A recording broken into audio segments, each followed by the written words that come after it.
What remained in the early summer rain? Today, I would like to share my personal religious experience that changed the way I understood faith, suffering, and meaning in life. My grandmother was a deeply religious person. She was known in our family for always attending church, praying regularly, and living a life centered on God. More than that, she was the one who kept our entire family together. Because of her, even extended relatives who rarely spoke to one another would still come together during family gatherings. Her faith was not just something she believed in, but it was something she lived through generosity and care for others. A few back, she became seriously ill and was confined in the hospital. During her illness, my family did everything we could. We visited her regularly, supported her treatments, and prayed for her recovery every day. Even though we were financially capable, the medical expenses kept increasing as time passed. Still, we continued because we believed that every effort and every prayer mattered. At the same time, the hospital was undergoing major renovations. Every visit showed new changes like new rooms, new equipments, and a more modern building slowly taking shape. Despite all the care, prayers, and sacrifices, my grandmother eventually passed amidst the early summer rain.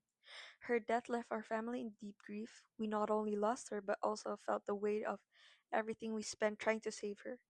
A few months later, when I saw the finished hospital, I remembered feeling bitter. I questioned why our prayers seemed unanswered and why so much effort still ended in loss.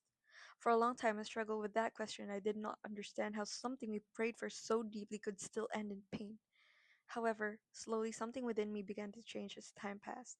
I started hearing stories about my grandmother from other people who shared how she had helped them in different moments of their lives. Whereas some spoke about her generosity, others about her guidance, and many about her faith and had inspired them. At the same time, our family began to experience unexpected moments of support and kindness from other people around us.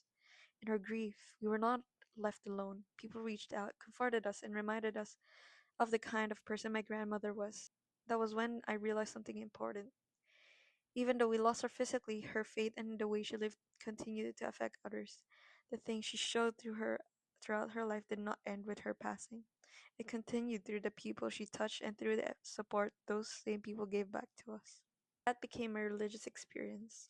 I realized that faith is not about receiving the answers we pray for. Sometimes it is about the understanding that even in loss, life can still carry meaning.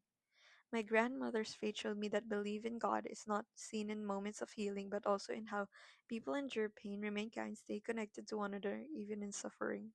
Today, when I remember my grandmother, I still feel the loss, also remember the faith she lived, the family she held together, and the quiet way her life continued to influence others even after she was gone. In that way, I learned that goodbye is not always the end of the person's presence, but it can also be the beginning of how their faith continues to live through others.